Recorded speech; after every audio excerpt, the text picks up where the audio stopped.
नमस्ते दोस्तों। Listen good think good में आपका स्वागत है। कल्पना कीजिए, आप सुबह सुबह तैयार होकर ऑफिस के लिए निकलते हैं। रास्ते में ट्रैफिक है और तभी अचानक पीछे से कोई जोर से हॉर्न बजाता है और आपकी गाड़ी को कट मारकर आगे निकल जाता है। आपके अंदर एकदम से कुछ उबलने लगता है। आपका चेहरा लाल हो जाता है, हाथ कांपने लगते हैं और आप उसे चिल्लाकर कोई अपशब्द कह देते हैं। अब रुकिए और खुद से पूछिए, क्या उस एक पल के गुस्से ने आपका दिन बना दिया या फिर उस एक पल ने आपके अगले 4 घंटों का सुकून छीन लिया? दोस्तों, गुस्सा एक ऐसी आग है जिसे हम दूसरों पर फेंकने के लिए उठाते तो हैं, लेकिन जलते हम खुद हैं। आज हम जिस किताब की चर्चा करने जा रहे हैं, वो कोई साधारण सेल्फ हेल्प बुक नहीं है। इसका नाम है नेवर गेट एंग्री अगेन, जिसे लिखा है मशहूर साइकोलॉजिस्ट डेविड जे लीबरमैन ने। ये किताब हमें ये नहीं सिखाती कि गुस्से को दबाना कैसे है, बल्कि ये सिखाती है कि गुस्से को जड़ से खत्म कैसे करना है। तो चलिए, आज इस सफर पर निकलते हैं और सीखते हैं कि कैसे हम अपने मन के रिमोट कंट्रोल को दुनिया के हाथों से छीनकर वापस अपने पास ला सकते हैं। दोस्तों, जब हमें गुस्सा आता है तो हम अक्सर अपनी उंगली दूसरों की तरफ उठाते हैं।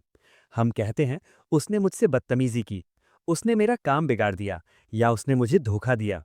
हमें लगता है कि गुस्सा एक एक्सटर्नल फैक्टर है, यानी बाहर से आया है। लेकिन डेविड जे लीबरमैन कहते हैं कि ये एक बहुत बड़ा भ्रम है। गुस्सा कभी बाहर से नहीं आता। गुस्सा हमारे अंदर ही सो रहा होता है। सामने वाला तो बस उसे जगाने का एक बहाना बनता है। लेखक एक बहुत ही दिलचस्प बात कहते हैं, anger is the bodyguard of a wounded ego, यानी गुस्सा हमारे घायल अहंकार का बॉडीगार्ड है। इसे एक उदाहरण से समझते हैं। मान लीजिए आप एक बहुत बड़े शेफ हैं और कोई आपसे कहे कि आज की दाल में नमक थोड़ा कम है। आपको तुरंत गुस्सा आ जाएगा। आप सोचेंगे, मेरी काबिलियत पर शक, मुझे सिखाओगे तुम? यहाँ दाल में नमक कम होना समस्या नहीं है। समस्या ये है कि आपकी सेल्फ इमेज को चोट पहुंची है। आपका अहंकार चिल्लाकर कह रहा है कि मेरी इज्जत कम की गई है। वहीं अगर आप घर पर पहली बार खाना बना रहे होते और कोई यही बात कहता, तो शायद आप मुस्कुरा कर कहते, अरे हाँ, अगली बार ध्यान रखूंगा। फर्क क्या है? फर्क है आपकी ईगो का जुड़ाव। जहां हमारा ईगो जुड़ा होता है, वहां हम वल्नरेबल यानी असुरक्षित हो जाते हैं। और जैसे ही हमें असुरक्षा महसूस होती है, हम डिफेंसिव हो जाते हैं। और वो डिफेंस गुस्से के रूप में बाहर निकलता है। गुस्से के पीछे का दूसरा बड़ा चेहरा है डर। सुनने में थोड़ा अजीब लग सकता है कि एक गुस्से वाला इंसान डरा हुआ कैसे हो सकता है, लेकिन ये सच है। गुस्सा अक्सर हमारी बेबसी को छिपाने का एक तरीका है। सोचिए, एक पिता अपने बेटे पर चिल्ला रहा है क्योंकि बेटा देर रात घर लौटा है। ऊपर से देखने में ये गुस्सा है, लेकिन गहराई में क्या है? गहराई में डर है। उसे खो देने का डर, उसके बिगड़ जाने का डर। लेकिन क्योंकि पिता अपनी फिक्र या अपना डर जाहिर नहीं कर पा रहे, इसलिए वो गुस्से का रूप ले लेता है। यही हमारे साथ भी होता है। जब हमें लगता है कि हम स्थिति को कंट्रोल नहीं कर पा रहे, या हमें डर लगता है कि लोग हमें बेवकूफ़ समझेंगे, या हमें लगेगा कि हम हार रहे हैं, तो हम अपनी उस कमजोरी को छिपाने के लिए गुस्से की चादर ओढ़ लेते हैं। लेखक कहते हैं कि अगली बार जब आपको गुस्सा आए, तो चिल्लाने से पहले रुककर अपने अंदर झांकिए। खुद से पूछिए कि मुझे इस वक्त किस बात का डर सता रहा है, या मेरा कौन सा ईगो यहाँ हर्ट हो रहा है। जब आप गुस्से को अहंकार और डर के चश्मे से देखना शुरू करते हैं, तो जादू होने लगता है। आप पाएंगे कि जिस इंसान पर आप चिल्लाने वाले थे, अब आपको उस पर गुस्सा नहीं, बल्कि दया आने लगेगी। आपको समझ आएगा कि उसका व्यवहार आपकी वैल्यू कम नहीं कर सकता, बशर्ते कि आपका आत्मसम्मान मजबूत हो। जो इंसान अंदर से खोखला होता है, उसे अपनी इज्जत बचाने के लिए चिल्लाना पड़ता है। लेकिन जो अंदर से भरा हुआ है, उसे दुनिया के किसी सर्टिफिकेट की जरूरत नहीं होती। गुस्सा सामने वाले की गलती नहीं, बल्कि हमारे अंदर की इनसिक्योरिटी की आवाज है। अगर हम अपने सेल्फ एस्टीम पर काम करें और अपने अहंकार को छोटा कर लें, तो गुस्से का चेहरा अपने आप धुंधला पड़ने लगेगा। दोस्तों, क्या आपने कभी गौर किया है कि हम सबसे ज्यादा गुस्सा किन लोगों पर करते हैं? राह चलते किसी अजनबी पर, या फिर उन लोगों पर जिन्हें हम सबसे करीब मानते हैं? जवाब है हमारे अपने, हमारे माता पिता, जीवन साथी, बच्चे या करीबी दोस्त। और इसका कारण बहुत ही सीधा है, एक्सपेक्टेशंस यानी उम्मीदें। डेविड लीबरमैन इस अध्याय में एक क्रांतिकारी बात कहते हैं। वो कहते हैं कि गुस्सा कभी भी हालात की वजह से नहीं आता, बल्कि गुस्सा तब आता है जब हमारे दिमाग में बनी हुई तस्वीर और हकीकत के बीच में टक्कर होती है। हमारे दिमाग में एक अदृश्य मैनुअल होता है कि दुनिया को चलना कैसे चाहिए। उसे मेरा इंतजार करना चाहिए था, उससे मुझसे तमीज से बात करनी चाहिए, मेरे बच्चे को पढ़ाई में अव्वल आना चाहिए। जब भी कोई इंसान या स्थिति हमारे इस चाहिए के दायरे से बाहर निकलती है, तो हमें लगता है कि हमारे साथ नाइंसाफी हुई है, और इसी नाइंसाफी के एहसास से जन्म लेता है गुस्सा। जरा सोचिए कि दुनिया आपके हिसाब से चलने के लिए बाध्य है? बिल्कुल नहीं। हर इंसान का अपना एक अलग मैनुअल है। जब आप दूसरों पर अपनी उम्मीदें थोपते हैं, तो आप अनजाने में उन्हें रिमोट कंट्रोल थमा देते हैं कि वो जब चाहे आपको दुखी या नाराज कर सकें। लेखक एक बहुत ही मजेदार उदाहरण देते हैं। मान लीजिए आप एक ऐसे इलाके में रहते हैं जहां बहुत बारिश होती है। अब अगर आप हर रोज सुबह उठकर आसमान को देखकर चिल्लाएं और कहें कि आज बारिश नहीं होनी चाहिए थी, ये गलत है, तो बेवकूफ कौन है, बारिश या आप? बारिश का होना एक फैक्ट है, एक हकीकत है। आपका उस पर चिल्लाना हकीकत को नहीं बदलेगा, सिर्फ आपकी मानसिक शांति को भंग करेगा। ठीक इसी तरह, जब कोई इंसान वैसा व्यवहार नहीं करता जैसा आप चाहते हैं, तो वो उस वक्त की हकीकत है। उसे स्वीकार न करना और उस पर गुस्सा करना वैसा ही है जैसे बारिश पर चिल्लाना। लेखक कहते हैं कि acceptance is the opposite of anger. जैसे ही आप स्वीकार कर लेते हैं कि ठीक है, ये इंसान ऐसा ही है या ये स्थिति ऐसी ही है, आपका गुस्सा तुरंत भाप बनकर उड़ जाता है। अक्सर हम रिश्तों में व्यापारी बन जाते हैं। मैंने उसके लिए इतना किया, तो उसे भी मेरे लिए ये करना चाहिए। जब हम दूसरों को बदलने की कोशिश करते हैं, तो हम असल में उनके फ्री विल से लड़ रहे होते हैं। और याद रखिए, आप किसी को बदल नहीं सकते, आप सिर्फ खुद को बदल सकते हैं। हमारा गुस्सा दूसरों को बदलने का एक नाकाम औजार है। हम सोचते हैं कि चिल्लाने से सामने वाला सुधर जाएगा, लेकिन असल में हम उसे और भी ज्यादा विद्रोही बना देते हैं। लेखक एक बहुत गहरी सलाह देते हैं। वो कहते हैं कि अपनी उम्मीदों की लिस्ट को छोटा कर दीजिए। लोगों को वैसे ही स्वीकार कीजिए जैसे वो हैं, न कि वैसे जैसे आप उन्हें देखना चाहते हैं। जब आप दूसरों से कुछ भी उम्मीद नहीं करते, तो उनकी छोटी सी अच्छाई भी आपको तोहफा लगती है। लेकिन जब आप बहुत ज्यादा उम्मीदें रखते हैं, तो उनकी बड़ी से बड़ी कुर्बानी भी आपको फर्ज लगती है। शांति का रास्ता उम्मीदों को पालने में नहीं, बल्कि हकीकत को गले लगाने में है। अगली बार जब किसी बात पर गुस्सा आए, तो खुद से पूछें, क्या मैं हकीकत से लड़ रहा हूं? क्या मैं बारिश पर चिल्ला रहा हूं? जैसे ही आपको अपनी उम्मीद का पता चलेगा, आपका गुस्सा अपने आप शांत हो जाएगा। क्योंकि दोस्तों, हकीकत को बदला नहीं जा सकता, लेकिन उसे देखने के नजरिए को जरूर बदला जा सकता है। दोस्तों, क्या आपने कभी किसी ऐसे इंसान को देखा है जो लिफ्ट का बटन बार बार दबाता है, ये सोचकर कि शायद इससे लिफ्ट जल्दी आ जाएगी? या फिर ट्रैफिक जाम में फंसा हुआ ड्राइवर जो पागलों की तरह हॉर्न बजाता है, जैसे उसके हॉर्न की आवाज से सामने खड़ी गाड़ियां हवा में उड़ जाएंगी? हम सब ऐसा करते हैं, और इसी को डेविड लिबरमैन कहते हैं द इल्यूजन ऑफ कंट्रोल, यानी कंट्रोल का भ्रम। लेखक एक बहुत बड़ी मनोवैज्ञानिक सच्चाई बताते हैं। वो कहते हैं कि इंसान के रूप में हमारी सबसे बड़ी जरूरत है इन कंट्रोल महसूस करना। जब हमें लगता है कि चीजें हमारे हिसाब से चल रही हैं, तो हम सुरक्षित महसूस करते हैं। लेकिन जैसे ही हमें लगता है कि परिस्थितियां हमारे हाथ से निकल रही हैं, हमें डर लगने लगता है। और जैसा कि हमने पहले सीखा था, यही डर गुस्से का रूप लेकर बाहर आता है। गुस्सा असल में हमारी शक्ति का प्रदर्शन नहीं है, बल्कि हमारी बेबसी का शोर है। इसे एक कहानी से समझते हैं। एक आदमी अपनी कार से ऑफिस जा रहा है और अचानक टायर पंक्चर हो जाता है। वो उतरकर टायर पर लात मारता है, चिल्लाता है और किस्मत को कोसता है। अब सोचिए, क्या टायर पर चिल्लाने से वो खुद ठीक हो जाएगा? बिल्कुल नहीं। तो वो आदमी चिल्ला क्यों रहा है? वो इसलिए चिल्ला रहा है क्योंकि उस पल में वो बेबस महसूस कर रहा है। वो वक्त को पीछे नहीं ले जा सकता, वो टायर को जादू से ठीक नहीं कर सकता। इस बेबसी को छुपाने के लिए उसका दिमाग उसे गुस्सा करने का सुझाव देता है, ताकि उसे झूठा एहसास हो सके कि वो अब भी कुछ कर रहा है। सच तो ये है कि जितना ज्यादा आप कंट्रोल पाने की कोशिश करते हैं, उतना ही ज्यादा गुस्सा आपके जीवन में आता है। डेविड लिबरमैन हमें एक बड़ा सबक देते हैं। वो कहते हैं कि दुनिया में दो तरह की चीजें होती हैं। एक, आपके नियंत्रण में, मतलब इंटरनल, आपके विचार, आपके शब्द और आपका व्यवहार। दो, आपके नियंत्रण से बाहर, मतलब एक्सटर्नल, मौसम, ट्रैफिक, दूसरों की सोच, दूसरों का व्यवहार और बीता हुआ कल। हमारा 90% गुस्सा उन चीजों पर होता है जो एक्सटर्नल है। हम लोगों को बदलना चाहते हैं। हम चाहते हैं कि हमारे हिसाब से फैसले हों। हम चाहते हैं कि दुनिया हमारे इशारों पर नाचे। और जब ऐसा नहीं होता, तो हम चिढ़ जाते हैं। लेखक कहते हैं कि गुस्से से आजादी पाने का एकमात्र तरीका है सरेंडर, यानी समर्पण। हार मानना नहीं, बल्कि ये स्वीकार करना कि आप ब्रह्मांड के मालिक नहीं हैं। जब आप ये मान लेते हैं कि मैं सिर्फ अपनी कोशिशों को कंट्रोल कर सकता हूं, नतीजों को नहीं, तो आपके कंधों से एक बहुत बड़ा बोझ उतर जाता है। अगली बार जब आपको गुस्सा आए, तो मुट्ठी बंद कीजिए और फिर उसे धीरे से खोल दीजिए। जैसे ही आप मुट्ठी खोलते हैं, अपने दिमाग को संकेत दीजिए, मैं इस स्थिति को कंट्रोल करने की जिद छोड़ता हूं। आप महसूस करेंगे कि जैसे ही आपने कंट्रोल छोड़ा, आपकी बेचैनी भी कम होने लगी। याद रखिए, असली पावर दुनिया को अपनी उंगलियों पर नचाने में नहीं है। असली पावर खुद को उस वक्त शांत रखने में है, जब दुनिया पागलों की तरह नाच रही हो। जिसने खुद पर काबू पा लिया, उसे दुनिया को काबू करने की जरूरत ही नहीं पड़ती। कंट्रोल का भ्रम छोड़िए और शांति का दामन थामिए। दोस्तों, इस अध्याय को बहुत ध्यान से सुनिएगा, क्योंकि यहाँ हम उस साइकोलॉजिकल स्विच के बारे में बात करेंगे जो आपके गुस्से को ऑन या ऑफ करता है। अक्सर लोग आत्मसम्मान, सेल्फ एस्टीम और अहंकार को एक ही समझ लेते हैं, लेकिन डेविड लिबरमैन कहते हैं कि ये एक दूसरे के बिल्कुल दुश्मन हैं। इनमें जमीन आसमान का अंतर है। और मजे की बात यह है कि आपका गुस्सा इस बात पर निर्भर करता है कि आपके पास इन दोनों में से क्या ज्यादा है।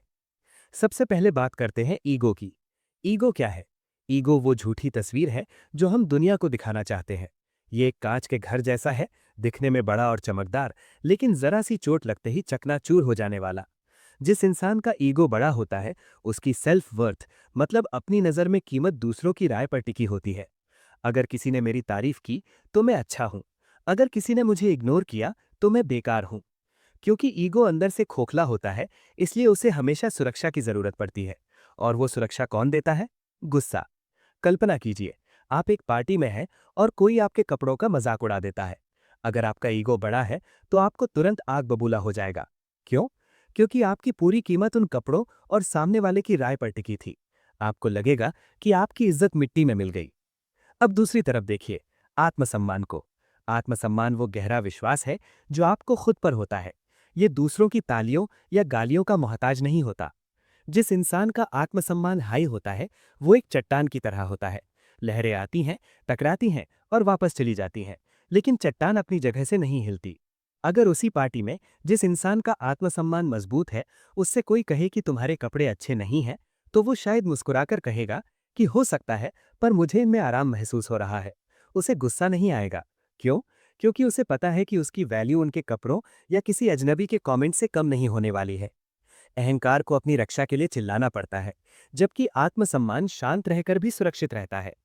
लेखक एक बहुत बड़ी बात कहते हैं, गुस्सा अक्सर वो धुआं है जो हमारे ईगो के जलने पर निकलता है। जब भी हमें गुस्सा आता है, असल में हमारा ईगो खतरे में होता है।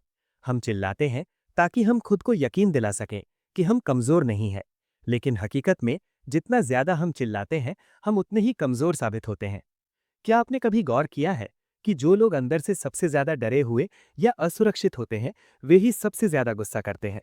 उनका गुस्सा सिर्फ एक पर्दा है जिसके पीछे वे अपनी कमियों को छिपाते हैं। डेविड लिबरमैन हमें सुझाव देते हैं कि हमें अपनी सेल्फ वर्थ को बाहरी चीजों से हटाकर आंतरिक गुणों पर लाना होगा। एक, दूसरों की राय से आजाद हो। ये सोचना बंद करें कि लोग क्या कहेंगे। दो, अपनी कमियों को स्वीकार करें। जब आप अपनी कमियों को स्वीकार कर लेते हैं, तो कोई भी उन्हें आपके खिलाफ हथियार की तरह इस्तेमाल नहीं कर सकता। तीन, खुद की तुलना बंद करें। तुलना ही ईगो को जन्म देती है। जिस दिन आपकी खुशी और आपका सम्मान दूसरों के व्यवहार पर निर्भर करना बंद कर देगा, उस दिन दुनिया की कोई ताकत आपको नाराज नहीं कर पाएगी। गुस्सा कम करने का मतलब अपनी आवाज दबाना नहीं है, बल्कि अपने अस्तित्व को इतना मजबूत बनाना है कि किसी की घटिया बात आप तक पहुंच ही ना पाए।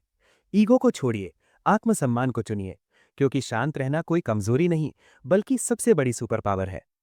दोस्तों, क्या आपने कभी गौर किया है कि एक ही घटना दो अलग अलग लोगों के लिए बिल्कुल अलग मायने रख सकती है? मान लीजिए, सड़क पर चलते हुए किसी का कंधा आपसे टकरा जाता है। अगर आप पहले से ही तनाव में हैं, तो आप तुरंत मुड़कर उसे घूरेंगे और शायद झगड़ा भी कर लें। लेकिन अगर आपको पता चले कि वो व्यक्ति अंधा है, तो आपका गुस्सा पल भर में गायब हो जाएगा और उसकी जगह करुणा ले लेगी। सोचिए, घटना वही थी, कंधे का टकराना वही था, फिर आपका गुस्सा गायब क्यों हुआ? क्योंकि आपका पर्सपेक्टिव, यानी नजरिया बदल गया। डेविड लिबरमैन कहते हैं कि हम दुनिया को वैसी नहीं देखते जैसी वो है, बल्कि वैसी देखते हैं जैसे हम हैं।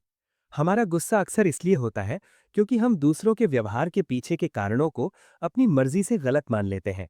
हम मान लेते हैं कि उसने जानबूझकर मुझे इग्नोर किया, वो मेरा मजाक उड़ाना चाहता है, वो मुझे नीचा दिखा रहा है। लेखक इसे पर्सनलाइजेशन कहते हैं। हम हर चीज को व्यक्तिगत रूप से लेते हैं, जबकि हकीकत में लोग जो कुछ भी करते हैं, वो उनके अपने संघर्षों, उनकी अपनी परवरिश और उनके अपने मूड का परिणाम होता है। उसका आपसे कोई लेना देना नहीं होता। यहाँ लेखक एक बहुत ही पावरफुल टूल देते हैं, जिसे कहते हैं रीफ्रेमिंग। इसका मतलब है किसी भी घटना को एक अलग और सकारात्मक फ्रेम में देखना। उदाहरण, आपका बॉस आप पर चिल्लाता है। पुराना फ्रेम क्या होगा कि वो एक बुरा इंसान है, वो मेरी मेहनत की कद्र नहीं करता। नतीजा होगा गुस्सा और तनाव। अब इसे ही हम नए फ्रेम में देखेंगे, जिससे हम ये सोचने लगेंगे कि शायद आज बॉस का अपनी पत्नी से झगड़ा हुआ हो, या शायद ऊपर से उन पर बहुत दबाव हो। वे परेशान हैं और अपना गुस्सा मुझ पर निकाल रहे हैं। जैसे ही आप ये नया फ्रेम चुनते हैं, आप स्थिति के शिकार नहीं रहते। अब आप एक समझदार प्रेक्षक बन जाते हैं। आपको समझ आता है कि उनका चिल्लाना उनकी कमजोरी है, आपकी नहीं। लेखक कहते हैं कि गुस्सा और सहानुभूति कभी एक साथ एक ही दिल में नहीं रह सकते।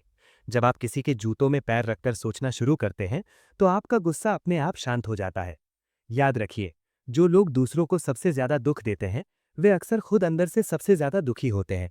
एक खुशहाल और संतुष्ट व्यक्ति कभी दूसरों को नीचा नहीं दिखाता। जब कोई आप पर गुस्सा करे, तो समझ जाइए कि वो अंदर से किसी मानसिक बीमारी या भावनात्मक दर्द से गुजर रहा है। जब आप ये समझ जाते हैं कि सामने वाले का बुरा व्यवहार उसकी अपनी लड़ाई का हिस्सा है, तो आपको उससे नफरत नहीं, बल्कि उसके लिए प्रार्थना करने का मन करेगा। अगली बार जब आप किसी स्थिति में फंसे, तो गुस्से को हावी होने से पहले खुद से ये 3 सवाल पूछें। 1, क्या ये वाकई मेरे बारे में है, जो कि अक्सर नहीं होता। 2, क्या मैं पूरी कहानी जानता हूँ। 3, क्या मैं इसे किसी और तरीके से देख सकता हूँ। दोस्तों, हमारी आज़ादी इस बात में नहीं है कि हम दुनिया को बदल दें, बल्कि इस बात में है कि हम अपनी सोच को इतना लचीला बना लें कि दुनिया की कोई भी कड़वाहट हमारे मन को कड़वा ना कर पाए। नजरिया वो खिड़की है जिससे आप पूरी दुनिया को देखते हैं। अगर खिड़की का कांच धुंधला है, तो सब कुछ धुंधला ही दिखेगा। अपनी खिड़की साफ कीजिए और आप पाएंगे कि दुनिया उतनी बुरी नहीं है जितना आपका गुस्सा आपको बताता है। दोस्तों, अब हम उस पड़ाव पर पहुंच गए हैं जहां अक्सर लोग आकर रुक जाते हैं। हम सबने सुना है कि माफ करना महानता है, लेकिन सच तो ये है कि जब कोई हमारा दिल दुखाता है, तो माफ करना दुनिया का सबसे मुश्किल काम लगने लगता है। डेविड लिबरमैन इस अध्याय में एक ऐसी बात कहते हैं जो आपकी फॉरगिवनेस की पूरी परिभाषा बदल देगी। वो कहते हैं कि क्षमा करना उस इंसान पर एहसान करना नहीं है जिसने आपको चोट पहुंचाई है, बल्कि खुद को उस दर्द की जेल से आजाद करना है। कल्पना कीजिए, आप एक बहुत भारी पत्थर अपने हाथ में पकड़कर खड़े हैं। पहले 1 मिनट वो हल्का लगेगा। 10 मिनट बाद आपके हाथ में दर्द होने लगेगा और 1 घंटे बाद वो पत्थर आपको पहाड़ जैसा भारी महसूस होगा। अब सोचिए, उस पत्थर को पकड़ने से क्या उस इंसान को कोई फर्क पड़ रहा है जिसने आपको परेशान किया था? नहीं। दर्द सिर्फ आपको हो रहा है। नफरत और कड़वाहट भी बिल्कुल उसी पत्थर की तरह हैं। जब आप किसी को माफ नहीं करते, तो आप उस इंसान की गलती की सजा हर रोज खुद को देते हैं।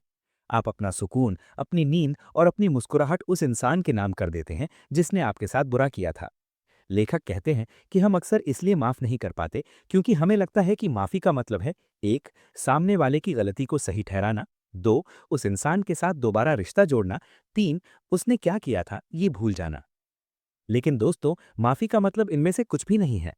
माफी का असली मतलब है, मैं अब तुम्हें अपनी शांति भंग करने की इजाजत नहीं देता। माफी का मतलब है कि आपने उस कड़वी याद के साथ जुड़ा हुआ इमोशनल चार्ज खत्म कर दिया है। आप उस इंसान को भूलें या ना भूलें, लेकिन आप उस दर्द को पकड़कर बैठना छोड़ देते हैं। अक्सर हमारे अंदर का ईगो कहता है, मैं उसे तब तक माफ नहीं करूंगा जब तक वो माफी ना मांगे, या जब तक उसे अपनी गलती की सजा ना मिल जाए। डेविड लिबरमैन बड़ी बेबाकी से कहते हैं कि बदला लेना एक अंतहीन कुआं है। अगर आप किसी को चोट पहुंचाते हैं क्योंकि उसने आपको चोट पहुंचाई, तो दुनिया में दर्द कम नहीं होगा बल्कि दोगुना हो जाएगा। किसी से नफरत करना वैसा ही है जैसे आप खुद जहर पिएं और उम्मीद करें कि मरे सामने वाला। लेखक हमें एक तरीका बताते हैं, ह्यूमनाइजिंग दी ऑफेंडर, यानी उस इंसान को एक इंसान के रूप में देखना, शैतान के रूप में नहीं। सोचिए, उस इंसान ने ऐसा क्यों किया? शायद वो खुद बहुत दुखी था, शायद उसके साथ भी बचपन में ऐसा ही हुआ था। जब आप समझते हैं कि बुरा व्यवहार बुरे दिल से नहीं बल्कि टूटे हुए दिल से आता है, तो नफरत की जगह दया ले लेती है। कमजोर लोग कभी माफ नहीं कर सकते। क्षमा करना ताकतवर इंसान की पहचान है। दोस्तों, आज अपनी आंखें बंद कीजिए और उसे एक इंसान के बारे में सोचिए जिससे आपको सबसे ज्यादा चिढ़ है, या जिसने आपका सबसे ज्यादा दिल दुखाया है।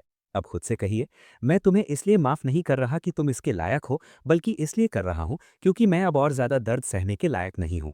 मैं अपनी आजादी चुनता हूं। जैसे ही आप ये बोझ नीचे रखेंगे, आप महसूस करेंगे कि आपका मन कितना हल्का हो गया है।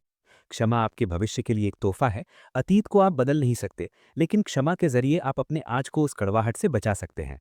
दोस्तों, अब तक हमने गुस्से के साइकोलॉजिकल कारणों को समझा, लेकिन क्या आप जानते हैं कि जब आप चिल्लाते हैं या अंदर ही अंदर सुलगते हैं, तो आपके शरीर के भीतर एक केमिकल वॉर यानी रसायनों का युद्ध छिड़ जाता है। डेविड लिबरमैन इस अध्याय में हमें आईना दिखाते हैं कि गुस्सा सिर्फ आपके रिश्तों को नहीं, बल्कि आपके शरीर को अंदर से खोखला कर रहा है।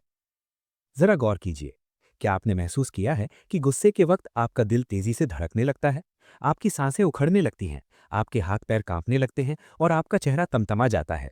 ये शरीर की लड़ो या भागो, फाइट और फ्लाइट प्रतिक्रिया है। पुराने समय में ये हमें जंगली जानवरों से बचाने के काम आती थी, लेकिन आज हम इसका इस्तेमाल ऑफिस के ईमेल या ट्रैफिक जाम पर कर रहे हैं। समस्या ये है कि जब ये हार्मोन्स बार बार निकलते हैं, तो वे हमारे अंगों के लिए जहर बन जाते हैं। लेखक बताते हैं कि जो लोग अक्सर गुस्से में रहते हैं, वे अनजाने में इन बीमारियों को दावत दे रहे हैं। एक, दिल की बीमारियां। गुस्सा आपके ब्लड प्रेशर को बढ़ाता है और धमनियों आर्टरीज को सख्त कर देता है। एक रिसर्च के मुताबिक गुस्से के 2 घंटे बाद हार्ट अटैक का खतरा कई गुना बढ़ जाता है। 2, इम्यून सिस्टम का कमजोर होना। बार बार कोर्टिसोल का बढ़ना आपकी रोग प्रतिरोधक क्षमता को खत्म कर देता है। आप जल्दी बीमार पड़ने लगते हैं और घाव भरने में भी समय लगता है। 3, पाचन तंत्र डाइजेशन। क्या आपने नोटिस किया है कि बहुत गुस्से के बाद पेट में मरोड़ या एसिडिटी महसूस होती है? गुस्सा आपके मेटाबॉलिज्म को पूरी तरह बिगाड़ देता है। गुस्सा सिर्फ शरीर को नहीं, बल्कि आपकी बुद्धि को भी नष्ट करता है। लेखक इसे इमोशनल हाईजैकिंग कहते हैं। जब आप गुस्से में होते हैं, तो आपके दिमाग का वो हिस्सा जो फैसले लेता है, प्री फ्रंटल कॉर्टेक्स, वो पूरी तरह ऑफ हो जाता है। आप उस वक्त अस्थायी रूप से पागल हो जाते हैं। यही कारण है कि गुस्से में लिया गया हर फैसला बाद में पछतावा ही देता है। गुस्सा वो तेजाब है जो उस बर्तन को ज्यादा नुकसान पहुंचाता है जिसमें वो रखा जाता है, न कि उस पर जिस पर वो डाला जाता है। लगातार गुस्सा करने से आप क्रॉनिक स्ट्रेस और चिंता के शिकार हो जाते हैं। आपकी नींद उड़ जाती है और आप हमेशा हाई अलर्ट पर रहते हैं। इससे आपकी याददाश्त कमजोर होने लगती है और आप छोटी छोटी बातों पर चिड़चिड़े होने लगते हैं। हर बार जब आप गुस्सा करते हैं, आप अपनी उम्र के कुछ दिन कम कर लेते हैं। क्या वो इंसान या वो बात वाकई आपकी जिंदगी के चंद अनमोल दिनों से ज्यादा कीमती है? दोस्तों, डेविड लिबरमैन अंत में एक बहुत जरूरी बात कहते हैं। वो कहते हैं कि खुद को शांत रखना स्वार्थ नहीं है, बल्कि आत्मरक्षा, सेल्फ प्रेजर्वेशन है। अगली बार जब आपका पारा चढ़ने लगे, तो अपनी छाती पर हाथ रखिए और अपनी तेज धड़कनों को महसूस कीजिए।